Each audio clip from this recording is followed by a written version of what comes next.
Good morning, everyone, and welcome to today's webinar on networking and how to become a master networker. This is something that I absolutely love and is very close to my heart. So I will hope that you've got pen and paper and can take lots of notes, and we'll learn a lot from this session because it's going to be fun and exciting.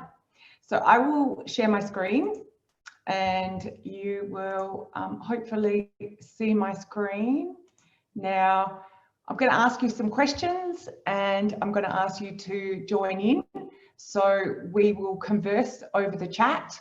So hopefully you'll be able to write your comments in the chat and contribute and learn from everybody else as well.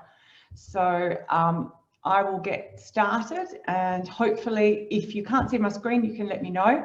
Now, as you might have seen, I'm not at my office. I'm actually at lovely Renee's house because we're getting our floor sanded. So it smells a bit strong for me to run an office day there. So that's why I'm in a different environment. So it's nice to have a different environment. So for those of you who don't know about me, I'll give you a quick rundown on who I am. I have been a business coach for over 10 years and I've owned many businesses. I've been a triathlete for 20 years, represented Australia a few times, and just recently published my book, What's Your Plan? So those of you that have read it will understand I'm passionate about planning, and planning for networking is just another part of something that we need to plan of what success looks like. I do speaking. I was honoured enough to speak last month at St John's, and that was an amazing environment to go and speak at. I also am the Master Licensee for Engage and Grow, an engagement program to help people be more engaged in the workplace. And commitment is my second name because I've been married for over 30 years, happily married for over 30 years. So that's a bit about me. For those of you that haven't met me before, that gives you a bit of a snapshot on who I am. So let's look at networking. So what actually is networking? What is it all about? So networking is really looking at developing a strategy for meeting people and conversing with like-minded people to promote your company or to promote their company and different ideas, and also for supporting each other. And when I first joined a networking group over 10 years ago, my main reason was to be supported by like-minded people. And so that's really the essence of networking. Two kinds of networking that I'm looking at branching them out into. So one is face-to-face networking, and the other one is networking when you're on, different groups like Facebook groups, LinkedIn groups, on webinars or things like that, on something like this. So, but then there's a lot of other online networking where you actually get to speak to people rather than just listen and take notes. So for this webinar, for the next hour, we are focusing on understanding more about face-to-face networking and how we can actually improve our face-to-face networking. So basically it's about, meeting and integrating and conversing and getting to know like-minded people, finding out more about their business and then finding out more about your business and your products and services that you actually, can possibly supply and help them with. So that's really what we're talking about here. So why should you network? What's the point? Why should you mingle with other people? Why can't you just do your own thing? Now, I find a lot of people are quite shy and find networking quite difficult because they are shy. And one of the benefits of networking is that it really starts to bring people out. And so it really starts to get that shy part of them to be broken.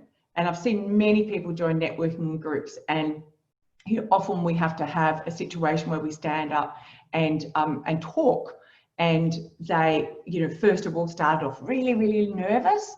And then a year later, they're really confident and they can stand and speak with 30 people or 40 people really comfortably and confident about their business. So, why should we mingle? Why should we network? Well, getting that confidence, to me, I've seen be the number one benefit for people to get involved in a networking group.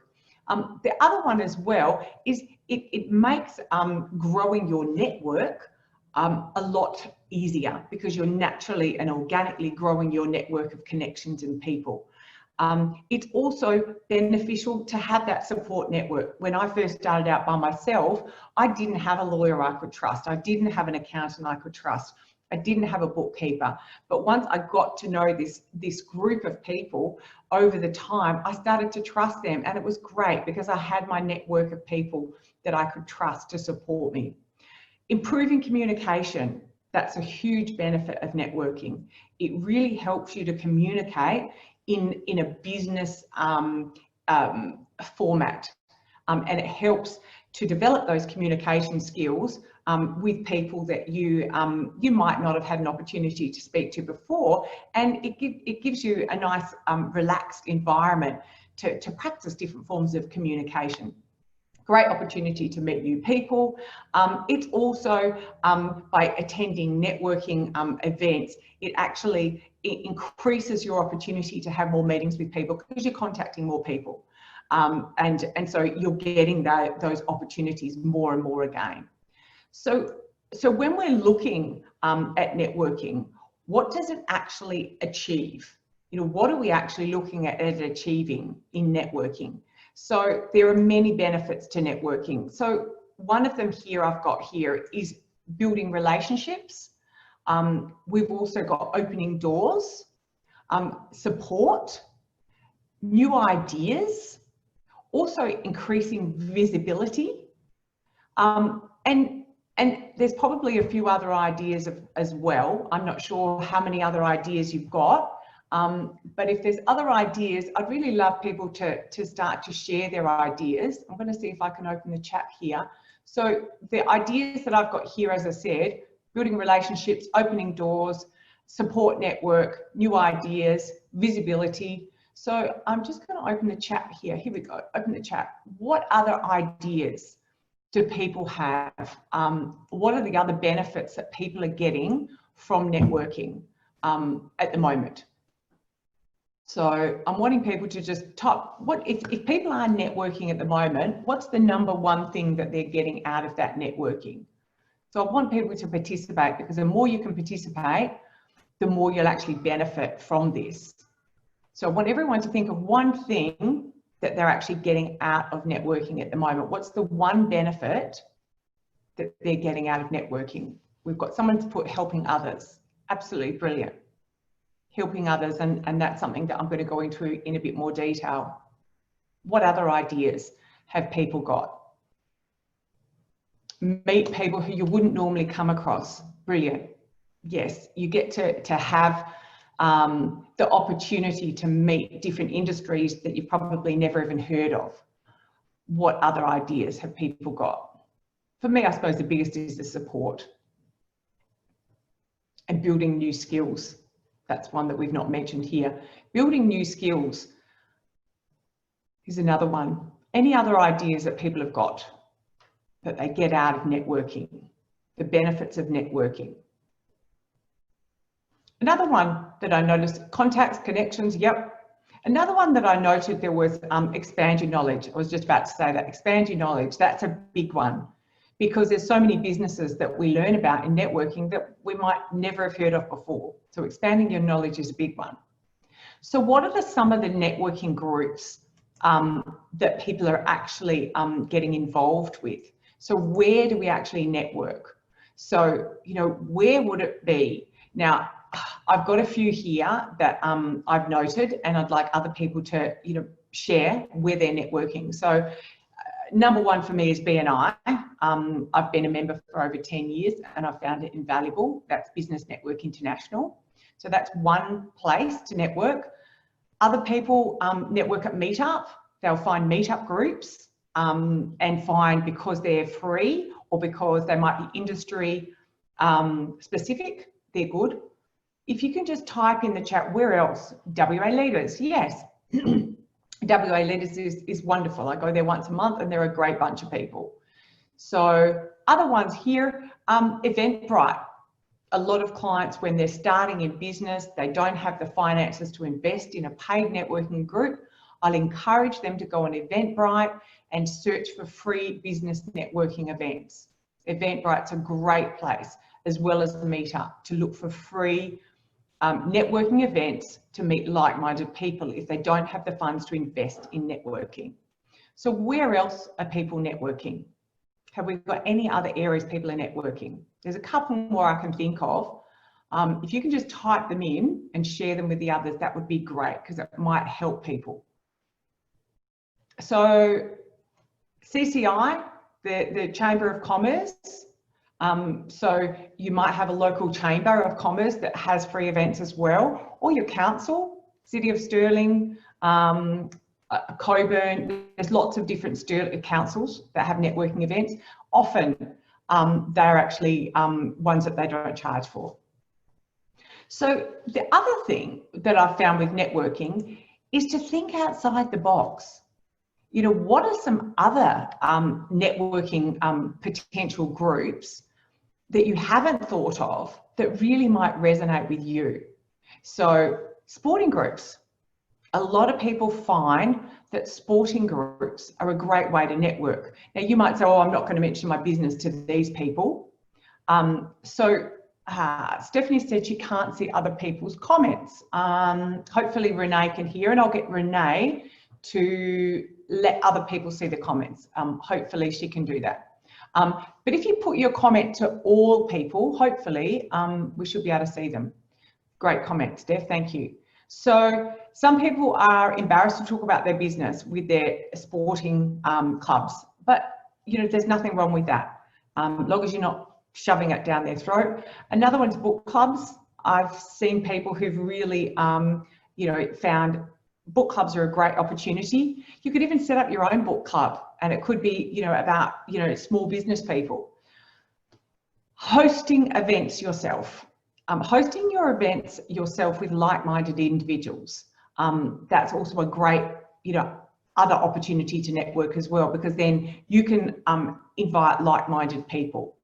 And then that way you can be connecting with like-minded people, sharing your business. So any other networking groups that people have met, people who are of common interest, where they could potentially help each other in business. Steph can see comments, great. So any other places where people are finding that they're networking or they're connecting with people? One that I used to find was at kids sporting events. You know, the great way to network, you know, find out what they're doing. Networking events, if you're spending every single Saturday standing at the basketball field, or if you're spending every Sunday at Auskick, great place to network, because these people, you're seeing them all the time. School alumni, perfect. Yep, great. Contacts and connections, yes. Old school contacts and connections, school reunions, things like that. So think of the places that people have got common values to you that might be related to your business that you service, you know, your business or your products or your services that you deliver, where these people might be that might fit in with your other ones. So, you know, whether it's your hobbies, your sporting events, community events, your children's or husband's different networking events. Yes, parents' events at school, great one, really good. And so often I hear people say, well, I wouldn't mention my business to them. Why not? If you've got a product or a service that you're passionate about, why not mention it to them? It's the way you mention it to them that's important, not shoving it down their throat. So the first thing that I really want to make people understand from, you know, the lady that's commonly known the planning queen, in networking, it's really important to have a plan. So I've seen people that have started their business and they're just doing this scattergun approach, and they're going to this networking event, this networking event, this networking event, and we call them network junkies. They're just every single event shoving their business card down everyone's throat and not actually getting anywhere. So the important thing is to think about, okay, develop a plan for your networking. So when we're thinking about networking, it's part of your marketing plan, it's part of your branding. It's about saying, right, okay, what are the goals I'd like to achieve from this marketing strategy, which is networking? What are the types of problems that I solve? What are the problems that I solve by the product or the service that I'm actually delivering? And then we go back one step further and say, okay, well, where are these people hanging out? Where are the people that I can help hanging out? Are the people hanging out, are they mums and dads like me? Are they hanging out at the kids' sporting events? Are they hanging out at BNI groups? I had a client recently who was looking at joining a BNI group, a networking group, and we looked at the group and we looked at the type of businesses were there. They weren't their target market. It wasn't appropriate for them. They weren't their target market. We need to look at saying, who's your target market? What is the problem that you solve? What are the values of these people and where would they be hanging out? And then develop a plan of how you can build a relationship with these people. And networking doesn't happen overnight. It's not about, going out and running around and meeting lots and lots of people and speaking to them all for 5 minutes and thinking that they're going to do business with you. They're not. We need to develop a plan and say, okay, well, how many different networking groups do I want to build relationships with? And how many times do I want to go there in a period of time? So you might develop maybe a 12-month networking plan or a 3-month networking plan or a month's networking plan and say, great, well, my goal is to go to these events on a regular basis because I've identified that these people have similar values to me, and the problems that I solve are for these kinds of people. So I'm going to go to these events once a week or once a fortnight or once a month, and I'm going to build relationships with key people in these groups. And that's your plan. And then I'll go into more detail on how you're actually going to do that.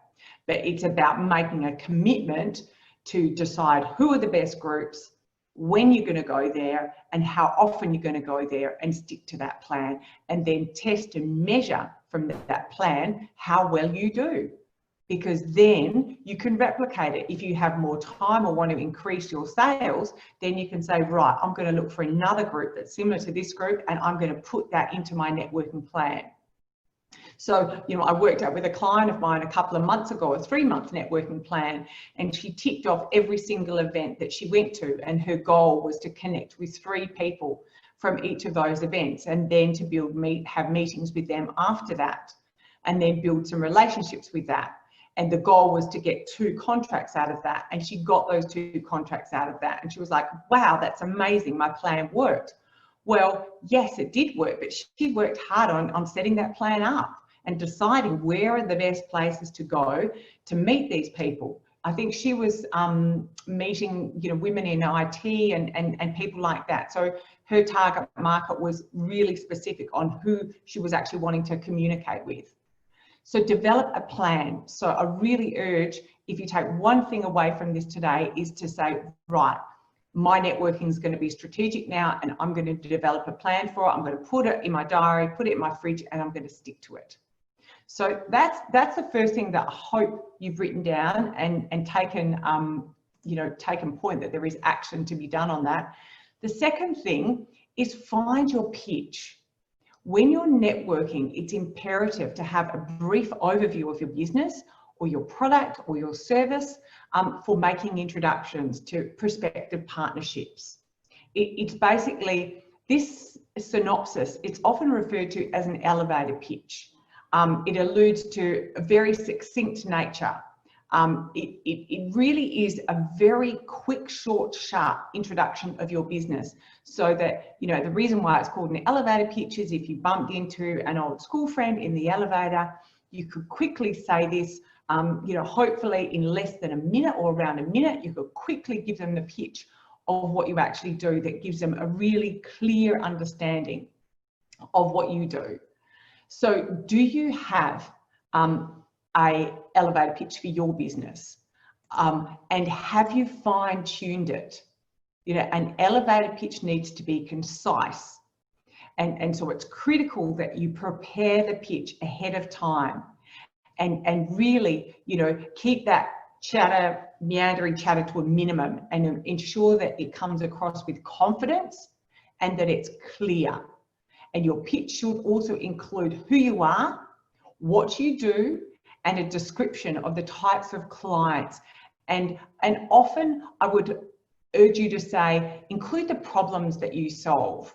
And a great elevator pitch often ends with a question, so that then it gives them the opportunity to say something, so that they're not just left, you know, hanging in the air.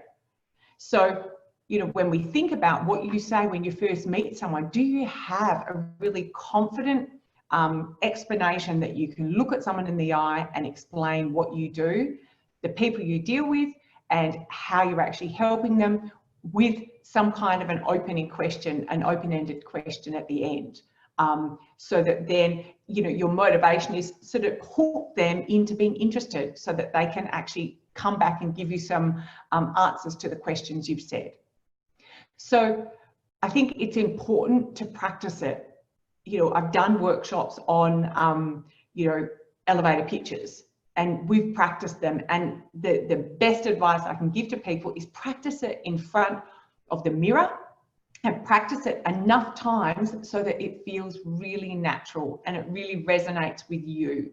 So that when somebody comes up and asks about what you do, it's a really, you know, confident, calm breath of fresh air, where you're explaining nice succinctly what you do. No aggressive sales pitch, with leaving them open to have a question answered that is in relation to, you know, how you can potentially help them or somebody that you know. So it's really comfortable and relaxed for them to hear it. Has anyone ever, and I'm sure we all have, met somebody and they come up to you, and you know, the first impression, which is so important, is them just shoving their business down your throat. They don't stop for a breath for over 5 or 10 minutes, and you're standing there thinking, how can I get away from them? So my question for you is, do you have a great minute, under a minute or a minute pitch that is really light, easy, relaxed, that you're confident with, that you can look someone in the eye and give them a really great, confident first impression, and hand it over to them with some kind of an insightful question afterwards? So I want, if you don't, to put that as an action step. So from the people who are listening in, I'd love to know who has an elevator pitch already that they've perfected, and that they've practiced, and that is very comfortable, and that they've really feel confident about it. So if I can have comments here, because if you don't, I'm hoping I'll have a commitment that you will actually go and prepare one. So who's got an elevator pitch that they're really confident with at the moment? So I'm hoping that people are going to be typing in here and giving me their either yes or no. Yes, she has honed a 60-second story. Great, works well. No, I've got a no from someone else, so that's great. That means an action they're going to do. Someone else says they broadly have one. What sort of questions do you ask at the end? So it might be, you might be saying in your elevator pitch, you know, when someone says, what do you do? You know, I work with, you know, an international company that specializes in essential oils for, you know, optimal living. You know, and the question at the end might be, you know, do you know anyone that wants to have optimal living? Or, you know, do you feel your body's, you know, living its best you, or something like that, that's not too salesy? Do you know what it feels like to have 100% you know, energy? So we've got someone else here who says yes, they do have one. We've got someone else who says they want to improve it. So sometimes they overdid it because they were too enthusiastic. Yes, I probably am at fault from that as well. Yes, somebody else says they have one too. So that's fantastic. So we've got a bit of a balance here of people who've got one prepared and who have people who don't. So I would work on it, and I would practice it in front of the mirror, practice it with your family, Practice it till it just rolls off your tongue and you're relaxed about it. So fantastic. So the next point here in relation to your elevator pitch is I really want you to use your body language and be aware of your body language when you're actually standing and doing your elevator pitch, or when you're at networking events. Standing open, so having your feet open, not closed, having your arms open. I've seen many people at networking events, they cross their arms, and that really shows that you're closed. It doesn't give a very good opening for people to come and talk to you. Look at people in the eye, be engaged. Eye contact in networking is crucial. When we make eye contact, we can really look into someone's heart and we can really see them as a person. If someone, and I know it's different for different cultures, if someone won't look at you in the eye, in the Australian culture, we tend to think it means that they're not confident or that we can't trust them. So body language in networking is really important. And I know this is really basic, but I'm going to have to say it. I've been to so many networking events, and you'll probably laugh, where people are dirty. They might have come at the end of the day and they've got filthy clothes. They might have been in hospitality, they might be a trade, and they're filthy. Please, if you're going to a networking event, and I've been to many networking events where I've been in clothes all day, have a clean top, have a clean change, have some deodorant. So look clean. The other is smell good. Don't stink of BO. I went to one the other day and this guy reeked of BO. He must have been working all day, but if you know that you get body odor and you're going to a 5 or 6 o'clock networking event, have some wipes in the car, have some deodorant in the car, because it really turns people off. And maybe my sense of smell is heightened, but it just is really off-putting. In relation to smell, again, my sense of smell must be heightened, is bad breath. If you've had 5 coffees, or if you've had a curry for lunch or garlic for lunch, and you try and go and speak to someone at a networking event, it's not good.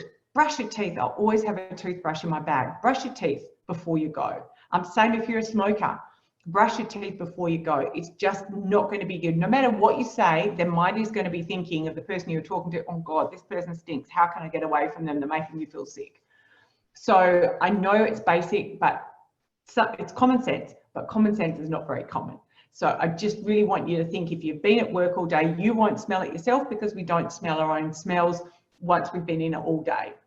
If you are prone for coffee breath, or you're prone for BO, sort it out before you go to the networking event. Always have wipes in my car, and always have a toothbrush so that I can brush my teeth, and have to give my underarms a wipe, I'll do that. Handshaking as well is important.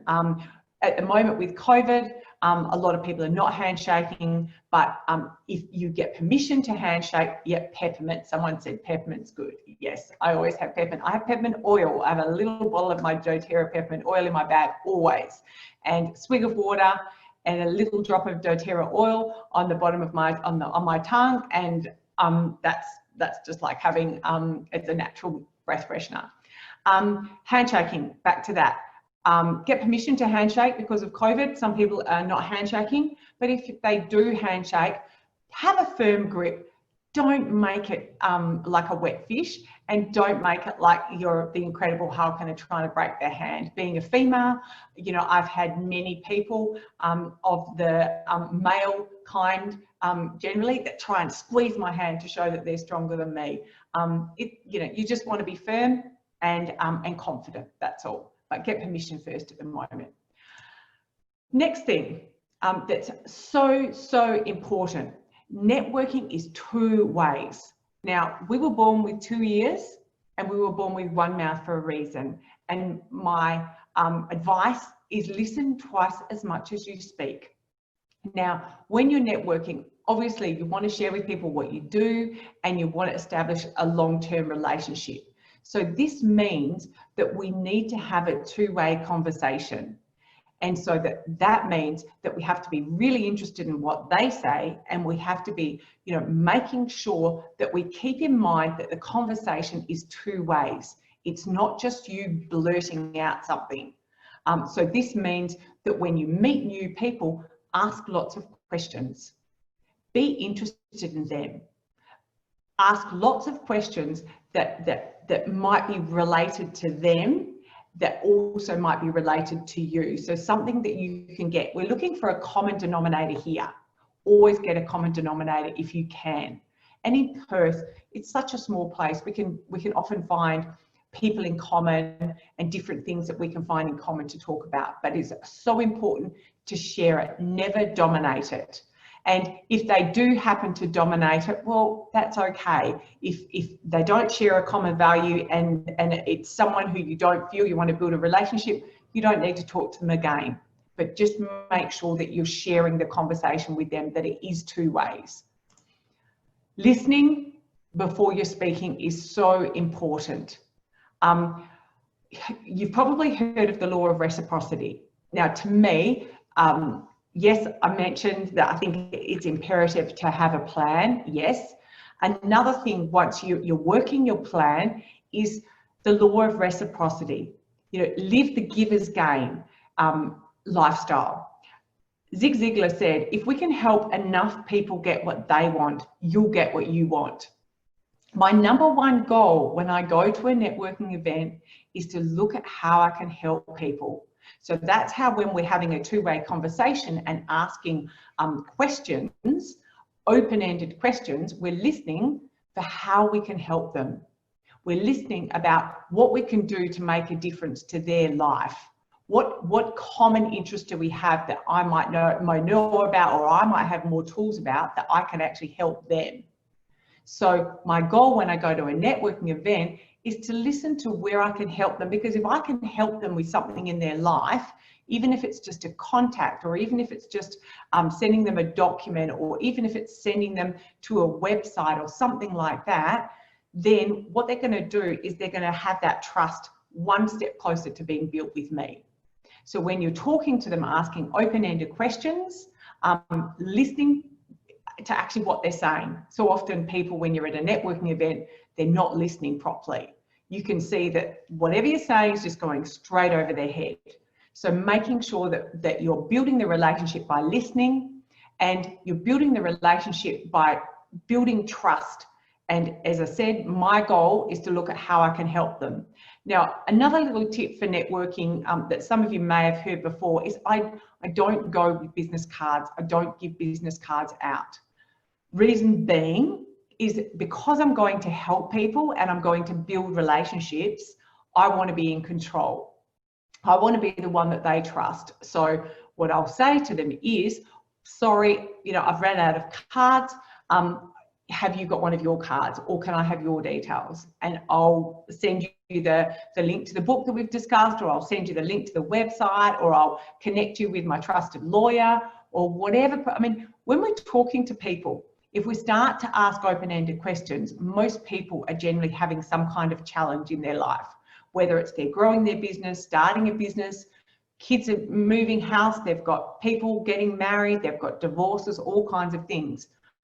Once you start to ask open-ended questions and start to get a bit deeper and really show them that you care, what's going to happen is that they're going to start to share with you the problems that they have, and then you can look at how you can potentially solve them. Now, it might not be in relation to your industry. It just might be that you have a contact that you've got that they can actually do with. And then what's going to happen is you're going to be in control, because you're going to actually do what you said you're going to do. So that's one step closer to building that trust, by sending them the link to that lawyer's website, or connecting them to that lawyer, or that they're really stressed because they don't have someone they can trust, or that their books are in a mess and that's some bookkeeper that you trust, or a podcast that you listen to that you were talking about. So if you end with actually being able to help them through asking these open-ended questions, then you can be in control by getting their details, getting their card, or typing them down in your phone, and then following them up and showing them that you're actually helping them. And back to that comment that Zig Ziglar said many years ago in his book, his famous book that I love to see you at the top, if you help enough people get what they want, you get what you want.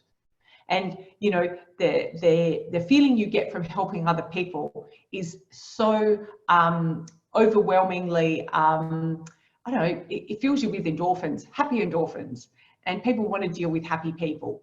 So it just makes such a difference if you can go with that attitude when you're networking, so that you're going with the attitude of, you know, of actually cultivating these relationships of where you can help people. So when we're having this relationship, this conversation where we're finding out how we can help them, some of the questions that I find are good questions to ask, if you're thinking, what are open-ended questions? I'm not sure what sort of questions to ask. One of the questions that I often ask is, you know, what got you into this? You know, what got you into this industry? What got you into your business? And people love telling you what got you into this business, because often if you're shy and you haven't done much networking before, it might be a bit scary to start going to networking events. But having this conversation with someone and saying to them, you know, what got you into this, is going to get them opening up, talking. So it gets them talking, and then you can start to hear for clues of how you can help them. So we want to ask questions. Another one that I ask that you might want to write down, that's a really great one, is, you know, what do you like most about the job? You know, what do you like most about the job that you do? And Steph just put a comment here, great comment, be interested, not interesting. So we're wanting to be interested in what they're actually all about, what their business is, and how you can potentially help them. So that's why having some open-ended questions in your toolbox, like the two that I've just mentioned, you know, what got you into this business in the first place? You know, what do you like most about your business or your industry or what you do? Gets people talking, and we want to get them talking. We want to learn as much about them as we can. Other questions that you might want to write down, you know, what's the size of your business? You know, do you have a big team? You know, what size? Who are your customers that you deal with? Who are your ideal customers? Because you might have some ideal customers in common. You know, another question, how does your company stand out from its competitors? You might have dealt with someone in their industry before. So you might be saying, like, you know, for example, I can see Dave's on the call from, you know, Perth Car Detailing, and they are amazing. When we look at their detail, I've never had a car cleaned about, you know, to the standard of how they do their cars. So, you know, when someone says to them, you know, how does your company stand out from, you know, your competitors? Well, the actual service that they give is 10 times better. They can come to you or you can go to them, and their attention to detail is way above anything else you'll get. So how do you stand out from your competitors? And you need to be able to listen to how theirs does, and also if they come back at you with the same question, be prepared to answer it from your perspective as well. The other one is, you know, asking them, you know, what are the trends in your industry at the moment? That's another good open-ended question that you might be able to ask them. You know, what are the trends in your industry at the moment, especially with COVID? You know, what's happened to your industry? How has it affected your industry? And being, you know, that interested, people are really comfortable to come out and, you know, say to you what's happened to them. And then that can give you the opportunity to see where you can potentially help them and what you can do to help them. You know, when we talk about networking as a strategy, as a marketing strategy, this is and I've mentioned this before, it's a long-term strategy. So if you're looking for the quick sales, unless you're a florist or someone like that, you know, you could get a quick sale from, generally 7 to 9 touches before someone buys off you. So this is about going to networking events, building relationships with only maybe having good conversations with maybe 3 to 5 people at the most. You don't want to do the scattergun approach and go and meet lots and lots and lots of people, because you're just going to have this very shallow touch with lots of people, and they won't remember who you are. They won't know who you are. So if it's 7 to 9 touches before somebody buys off you, this is only the first touch. So we want to make that first impression a good one. And if there's somebody that you would like to get to know more, that you feel you could help them with your product or service, finishing the conversation with somehow or other that you can help them, an action that you're going to finish with, that you're going to follow through with, to show them that you follow through with your word. So it's really important to understand that it's not a quick fix, networking. If you're going into the corporate world, it's generally more like 12 to 15 touches. So if your product's something that you supply to the corporate world, 12 to 15 touches before they buy. So you might meet them once at a networking event, think, oh, they work for Rio, fantastic, oh, I've got an in there. Well, no, you're going to have to do a lot more work after that first time you've met them. So it's very strategic and it's very long term. So when we're doing this, we really want to attract the right people and the right energy. So when we're out there and we're doing this, and this is really crucial with this first impression, is having your energy to be at a great energy level. Now, we've all been to networking events and we've met people who we say, how are you? Oh, I'm really bad, or COVID's hit me really badly, or I've had this person left me last week and I'm overworked, and they start whinging, and we've all experienced that. Well, that's not good energy. That is not somebody who's going to be wanting to catch up with you again. So just be mindful that when you're going to a networking event, have your energy at a great level. Make sure that your energy is positive, and make sure that your language is positive, as well as your physical demeanor. Have that positive. You want to have that energetic but calm, positive energy, so that people are attracted to you because you're positive and you're energetic, not because you're over the top, but not because you're somebody who's negative and someone who's whinging. People want to get away from straight away. They just want to get away from. So what happens is, like energy attracts like energy. That's just a part of life. So if you've got a positive energy and you're coming across that you're positive and you're a motivated person, and you're looking at you've probably heard Carol Dweck's growth or fixed mindset. So if you've got a growth mindset where you're looking at how you can improve your business, you're talking at networking events about what you're doing and how you're improving your business and your life. You're not in a fixed mindset. We say, oh, I can't do this because I don't have the right staff, and I can't do this because I don't have the right funding. People are not going to be attracted to you. So having that right energy and getting that energy before you go is imperative, because then you'll be attracting the right people that you want to do work for. So I hope that's clear, because it really makes a difference. And I'm sure you've all gone to networking events where you've met someone and the energy is really low, really negative. They're a fixed mindset. They're oh, I can't do anything different. I can't move from this situation. You just want to get away from them as quickly as possible. The next thing that I want to bring your attention to is be careful what you ask for. So networking is all about building relationships with people that we could potentially do business with. So we want to be very clear on what our intent is to actually go there. So is our intention to go there and build these professional relationships, or is it to build a support relationship? Is it to build clients? What is it that you're going for to actually, what's your plan that you're actually wanting to go there for? I want you to be clear that you know what it is, because sometimes if people go to a networking event and they want to build, all these relationships, and they come away with 20 people that they've promised things for, it's too much. They can't do it. So be very careful what you actually ask for. And that's why it's important to have a plan, because then you can actually just go to the networking event with the intention of executing that plan. I mean, personally, 3 to 5, no more than 5 for me, good conversations that I would like to speak to actually find out how I can help them and how I can make a difference. Someone's put a comment in here, great question. How do I get away from someone once you spent lots of time with them? Otherwise, it becomes one touch per networking event. Really great question.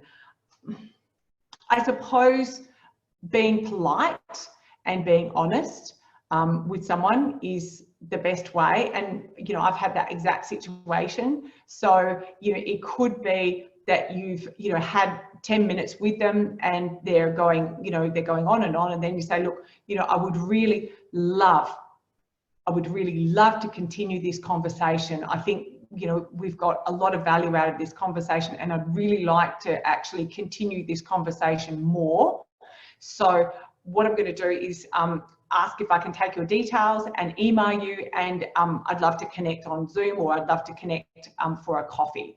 Now, if you don't want to communicate with them again, if you don't want to catch up with them because they've got smelly halitosis and you haven't found anything in common and they've just word vomited on you, well, then a polite way would be to say, look, it's been absolutely fascinating listening to your talk.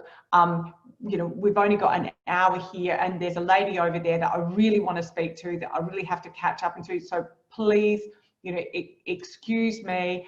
But it's been wonderful hearing from you, but I really must politely I have to go and speak to this person here. Because often when you go to a networking event, there are people, Perth is very small, there are people that you know there. So just being honest and being polite and giving them the appreciation for the time that you've actually spent with them. Going to networking events, make the most out of that networking event. Really make the most out of it. Now, one of the tips that I can also give you is go early. Go there, like if the networking event, say, starts at 7 o'clock, get there at 10 to 7. Almost act like a host so that you're there early, so that as people come in, you get to be able to see, you can see all the names, see all the companies that are here, see the people that you want to communicate with, so that as they're coming in, you get to be there first. You get to be able to see people as they come in, greet people, meet people, and look at who you want to actually speak to. And if you know the person who's organising it, they might know what you do. And it's a great opportunity to say, hey, is there anyone coming today that you really think that I should connect with? And often they'll go, oh yes, I've been wanting to introduce you to such and such. And then you can say, fantastic, you know, will you be able to connect us, or let me know when they come? So that then you're really taking the most out of that networking event, and you're really acting almost like a host and giving it the best opportunity, the best for your time, the best value for your time. So making sure that you get to know that the people that you talk to are the people that are the right, they've got the right values that are aligned with what you want, so that you're not just wasting time with people you don't want to waste time, that you don't want to talk to. So the other thing is really make sure that you follow up when you say that you're going to follow up. So often, and we've all had it happen before, is, you know, you go to networking events and someone says, oh, I'll connect you with that person, or I'll send you the details of that, and you never hear from them. You just never ever do. So it's important to make sure that if you've said you're going to do something, and if you're going with that law of reciprocity, the giver's gain philosophy, then you're wanting to help people. And so there must be an action coming out of these conversations that you had. So and that's why there's no point in, you know, trying to scattergun 20 people, because it's too hard to do. So that's why it's important that you must do what you say you're going to do. So if you say you're going to follow up with a phone call and catch up for a coffee, if you say you're going to connect with them on LinkedIn, if you say that you're going to go in and have a look at their website and like them on social media, make sure that you actually do.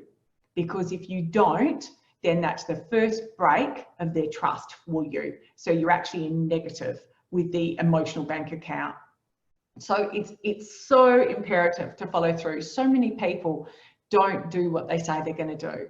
So it's really important. And if you do happen to slip up, and I'm the first to say, oh, I'll send that to you tomorrow, and I totally forget that I've got a full workshop the next day, and it's not humanly possible. Well, then the next day I'll go, look, I'm really sorry, my bad. I know I promised to do that today, but I didn't get a chance to because I forgot I was in a workshop, but here it is now. So it's imperative that you actually follow that up and do what you say you're going to do. Ivan Meisner, who is the founder of Business Networking International, BNI, he has a networking tip that he gave me that I listened to in one of his podcasts, where he has a 1, 7 and 30 system, which I love. And you could put this into a CRM, which is a customer relations management system, or you could put it into an Excel spreadsheet, or you could put it in, some other system that you've got, a paper system if you want, where he says if he meets someone at an event and he really wants to keep in touch with them, he thinks that he would give them value, or vice versa, within 24 hours. So that's the one. He touches them. He has a communication. He puts a deposit in the emotional bank account, a plus. So it's maybe connecting with them on LinkedIn, sending them an email saying, hey, it was great catching up with you. Whatever it is. So that's within 24 hours. Then within 7 days, he connects with them again. And so he might send them an article. He might send them a link to a book or something that they were having a conversation about, might comment on one of their social media posts. So that's 7, and then in 30 days as well. So 1, 7 and 30. So that then you've actually kept you front of mind, and you've kept adding value with how you can help them in some way possible without being creepy. And then after that, if they're enjoying the relationship and the communication, you could then pop them into your once every 3 months CRM, newsletter, or whatever it is, long as you have permission to. Because if you're not contacting your prospects at least every 90 days, somebody else is. So you're wanting to be able to give them value and keep that communication going. So his system is 1, 7, 30. Within 24 hours, so 1 day of meeting them, 7 days after meeting them, and then a month after meeting them. So important to have some kind of system after you've met someone at a networking event. It's important to have that system so that when you've got their new contacts, they go somewhere. They don't just get chucked in a drawer with 1,000,001 business cards. They go into your 1, 7, 30 system. They go into your CRM system. They go into some kind of system so that you have this plan of networking. You know what you're going to do. You know who your target market is. You know the people you want to communicate. You know your why. You know what you're going to say. You know your great questions that you're going to ask them. And then you know what you're going to do afterwards with them. And so that there is a nice order. So there's not all these millions of cards cluttering up a big mess. And then that way you'll be able to easily follow through with what you promised that you would follow through with. And then you'll be able to build that trust with those people that you've actually communicated with. I've got here okay, sorry, someone was just putting another question in there. I'll have a look at it in a sec. So the next point here is, so when you do business with somebody, there's a few things to really remember. People only do business with people they know, like, and trust. So the first thing is you've got to be visible to them. So if you've had a great conversation with them, you will have become visible with them. Then the second thing you need to do is they need to like you. So they've got to know you, like you, and trust you before they do business. So the first thing here is you've got to be visible at this networking event. So all of the things we've talked about is going to give you great visibility. And then you're going to keep them in your connections, and you're going to build some relationship with them. Now, the next step is they've got to like you. People are not going to do business with people they don't like. So how are they going to like you? That's where you've got to give them some value, or share an interest, or share a goal, or help them achieve their goal. I love asking people, what's your biggest goal for the year? And it might be nothing to do with business, but it's great to hear I'm doing a massive renovation. I'm so excited. I'm finally doing my renovation. Or I'm going to, I want to do a marathon. Well, there may be some things that you can do to help them, or you may be able to go and support them in some way. So first one, you've got to be, they've got to know you. Second one, they've got to like you. So they need to have something common, or you need to have helped them in some way. The third one is they need to trust you. So you need to build credibility. And that's where doing what you say you're going to do, that's where following up is imperative. So you need to have a system of how you're going to follow up. But remembering, they've got to know you, they've got to like you, and they've got to trust you. So you don't want to break the trust, and you want to find something common, and you want to be able to help them in some way. And then that way, you're one step closer to them being able to trust you enough to do some business. I mean, no one does business with someone they don't know, like, or trust. That's just how it is. Keep your contacts close. It's really important to keep them close so that when you see them on social media, and that's why it's important not to have, not to go out and just get 20 new contacts over one day, because you won't remember them and you won't be authentic. Keep them close so that if you see them on LinkedIn, you see them on social media, you see them at another event, you remember that that's the person that's doing the renovation. That's the person who's going through the divorce. That's the person that you referred to the accountant. So that when you go up to them, you can say, hey, how are you going? How did you go with with the person that I connected you with? And that's an important thing as well, is when you're giving that value and giving them that link to the book or the website, that you follow up. That could be your 7 touch in the 1, 7 and 30. So making those contacts authentic, that you're authentically interested, is imperative to building the trust, and imperative to them to actually want to do business with you. Because remember, I said 7 to 9 touches till someone buys. So that gives you heaps of chances to put drops in the emotional bank account, heaps of times. And at corporate, I said 12 to 15 times. Again, there's lots of opportunities for you to comment on their LinkedIn page, for you to send them articles, send them books, send them connections, invite them to other networking events. That's a great way to build trust. If you've met them at another event, you know you've asked them who their target market is, who are their clients, and then you're going to another event where you know their clients are at, you can send them a message and say, hey, remember we met at such and such event. I really enjoyed your company. You mentioned your target market with this. I'm going to another event. Would you like me to send you an invite? I'm going. Now that's a bargain of a touch for touch number 5, and you're hoping to build that relationship with them. And that's another drop in the emotional bank account for you, for your side. So I know I've given a lot and a lot of tips, and I know I've spoken a lot. I hope I haven't rambled on too much. We've got 2 minutes. I would like everyone to just put their top takeaways from today, because I have mentioned that there is a lot that you can do proactively. It's just part of business. I would hope that you've taken a lot from this and taken notes, and I would love you to share your top 1 takeaway.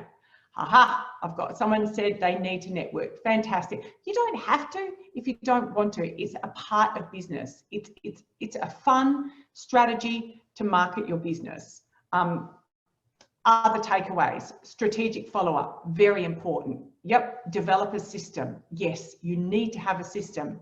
It's part of your business, and if it's systemized, it's so easy to go, who's that person? Who's that person? I know who they were. I met them here. You quickly go through, and yes, that's right. That's the person who's just become a grandma or whatever. Yes, someone else said their takeaway was to set up a plan. So important to have a plan, and it's quality over quantity. It's building quality, deep relationships. So my recommendation is, if you're building a networking plan, have groups where the same people go, because then you can build that trust and those relationships are much easier. Other takeaways, anyone else got other takeaways that they would like to share? Because I think this is such an inexpensive, easy way. Oh, someone said they love my book. Thank you. It's an inexpensive, easy way to develop your business. and it's available to everyone, and it's not expensive, and it gives you a chance to be your authentic you and share what you love about what you do in your business. So someone else said, be organized, not ad lib. Yes, it's important to be organized. In business, the more organized you can be, the easier it is, because you don't have to keep it in your brain. You can then go and look it up afterwards. So thank you, everyone. It's now 12 o'clock, so I'm sure everyone's going to rush off and get everything else that they've got to get done today. So I thank you all for coming, and I'm glad you shared your insights, and I hope you've taken away some actionable items. And as always, feel free to contact me if I can help in any way with answering any questions, or if you want some of the links to where I got the information from for today. So have an awesome day. Thank you. Bye.